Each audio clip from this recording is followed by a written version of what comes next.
This is Spoken by Elswith, a Femdom Hypnosis podcast, Season 4.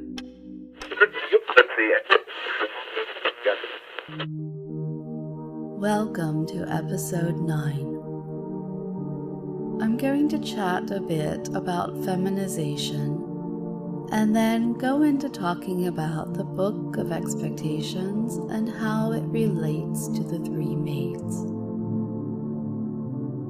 For describing the three maids, I'll put some space between Pixie and Prissy by describing Margaret in the middle. Well, not actually in the middle. You're not getting a, tawdry threesome story told to you. Although I do love a tawdry threesome. Let's get back to the point. But first, we're going to start in with feminization. I'm sure you've noticed that while FLR is definitely my focus, my fetishes are here and there and everywhere. And I definitely go through stints of really craving and loving a certain thing, while something else goes on the back burner. I would say that feminization, like really focused feminization, is one of those things. Now, if it's someone who kind of handles all their own stuff, just shows up that way or adds it in, or naturally they have lingerie underneath and I get to admire it, that's fine. It takes no emotional, mental, whatever energy from me to appreciate that. Now, if it's something that takes a bit more on my part, like Prissy, who we'll get to later, who is reluctant, but it is that emotional and physical as well energy poured into it. Now, many of times I will pour away because it's fun and it's exploring and doing. But I couldn't do that every single day. Just being honest with you. But there's very little that I could do every single day. Even in regards to the FLR, there are times it just needs to run. Right? It needs to be this naturally submissive partner and not someone that, needs broken in every day. Other than drinking coffee and getting dressed, I don't think there's anything I'm willing to do every day. And if I'm on holiday, I don't even do both of those. Okay, so for feminization, I gotta admit, I do like all the different parts. You can give me the prissy type who's, embarrassed and forced and whatever. You can give me the pixie type who loves it. The more petticoats I slip on them, the happier they are. I have a thing for bells. Ages ago, it feels like now, I saw this man, still identified, as a dude, dressed up in the most wonderful Sissy Maid outfit ever. And part of what got it for me were these panties. They were satiny and they were gathered in the back, so they nicely outlined both sides of his nice round bottom, and they tied on the side with very huge overdone bows, and you could see them because while wearing a skirt there were enough layers that you could definitely see these panties. And then it had bells. Each side had these little jingly brass-colored bells. Something about that just sells it for me constantly. If you ever want to,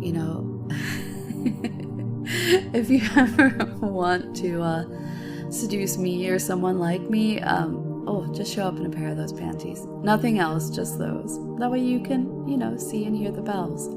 Okay, so I like that side. I like the all-in guy. I like the, oh no, don't force me guy. I'll play with that. But there's another bit that I've totally fallen for. And it's a bit more difficult to describe. And I think it's because you don't often run across this particular flavor. It's the guy that he naturally believes that women are superior. Period. And when he has an item of the clothing on, let's say something as simple as like a linen robe, okay? Wrapped up in it, tied in a bow, because who doesn't love a bow, right? So for this man, wearing this bit of, even if not overly feminine, but definitely belongs to a woman, clothing, he doesn't feel disgraced. Not a bit. He knows he's being honored, right? But here's the fun little head fuck for him. He knows he's not worthy because he's a guy. So a bit of imposter syndrome, I guess, going on there. But I like that. I have run across a few gentlemen like this, and it's just alluring, but it's alluring in a way that's kind of hard to describe because you can't fake it. Because if that's not your natural bent, and here you are dressed in my robe, you're either gonna fall into like the prissy, oh no, I'm so embarrassed, why are you doing this to me? Or the pixie, ooh, look at me, look at what I'm wearing category. And then if it's absolutely not your thing, you're not feeling honored, you're not feeling disgraced, you're just, a man wearing my robe. Anyway, so feminization for me is a bit of that. I have fallen before for where it wasn't an ongoing relationship per se, like a romantic one, but a friend one, and that I've enjoyed too. Going to the bookstore, going out to coffee, just out, two ladies doing their thing. That is satisfying to me too. But that falls a bit different from from the gathered satin panties with, the bows and the bells. Okay, so for the book of expectations in regards to the maids, each maid has a page in the book, and each maid sees that when they go to their dressing room. There is a very specific trigger for each maid. And in some of the sessions, there is a bit of going back and forth between the proper one and the slutty one. So you do have to have, if you want that kind of play, you do have to make sure that these different personas are really ingrained in there. That those word runes that house the triggers, they are burning bright. So let's start with Pixie. Pixie is my flirty French maid. I like to think that Pixie admires the beefiness of a man as much as the allure, of a sensual woman. I imagine that Pixie's type of guy is all like washboard abs and chiseled cheeks. A bit of scruff on those so he's not too pretty. You know what I mean by the too pretty guy, right? I like a pretty guy.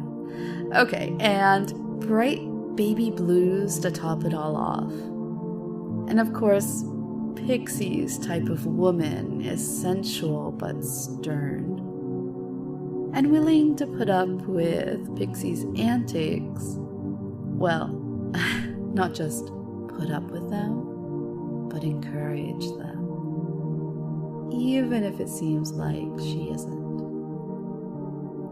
Now, Margaret is very much the lady's maid. If you've watched like Downton Abbey or things like that, you will know what the lady's maid is. She gets things done. She makes her mistress's life better. Not saying Pixie and Prissy don't, but Margaret just keeps it going. And I love that. I love the contrast. They're both very welcome to have space up there in my headspace. And Margaret also has this devotion and love and gratitude that creates this relationship that's very intertwined and genuine and warm. I would say it's similar to having those friends that it's the ladies' day and just going out and doing tea or whatnot, but it's in the maid form with Margaret. Margaret definitely knows her place. She definitely follows the rules and tries to make sure others do the same. And I like to think that if Margaret walks into the bedroom when, in the morning, and she finds Mistress in a tangle of sheets and tangle of bodies, that she just goes about her business and tries not to look. Finally, we get to Prissy. I know Prissy and Pixie, perhaps I should have picked names that were a bit different, but Pixie is just pure flirtation, right? And Prissy, there's something about Prissy that this man has been forced into the sissification, right? And obviously, the focus of Femdom Hypno, it's not all about sissification. I do have these 3, but it's just because they're so vivid and real to me, I had to make sure I was bringing you into the headspace with them. So, Prissy, yeah, he is or she is I just go back and forth because, again, it's just the mindfuck, right? I suspect Prissy really, really, really wants to be dressed up, but just can't quite make peace with it. So Prissy is the one that gets also into these outlandish outfits, not even close to practical, and overdone. It's not subtle perfume, it's not the light pink lipstick. It's pure on, and it's also making sure that Prissy is forced to see themselves in the mirror, face themselves, and be seen by other people. There's a good bit of, I guess you would call it humiliation, but is it still humiliating if I truly believe that Prissy wants it? I like blushing, and Prissy is very easy to make blush. Pixie's not. So that's it. So there are these 3 maids, and like I said, there are some sessions where you kind of go back and forth in their story, and that jolt of difference, it's good for the soul. But yeah, I'm not all about feminization. I do believe it can be a base layer that stays all the time, and that's fine. But it can also be like other forms of play, like puppy play, or having that evening that's all about welts and bruises and lines, using every ouchie implement possible, things like that. Or the intricate ropes, right? That you're not wearing clothes, you're just wearing the knots that I've put around you. I like that too. And I know you do as well, because I hear it all the time. Okay, so today's episode was a bit longer, but I do want to hear from you. Tell me what you would love to experience in this realm that I haven't touched on already. And if you're feeling, I don't know, prolific and creative, if you send me, let's say 800 words, 800-ish words on the topic, and I turn it into a session, I will just give it to you. Your task for today is to think about the kind of feminization that you would both enjoy and not enjoy. And your permissive circumstance is, if you can make a list of things that you would love or not, and this list has at least 25 things on it, in under, should I say 5 minutes?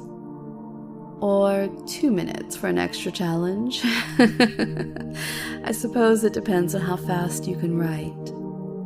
Well, then you have my permission today for release.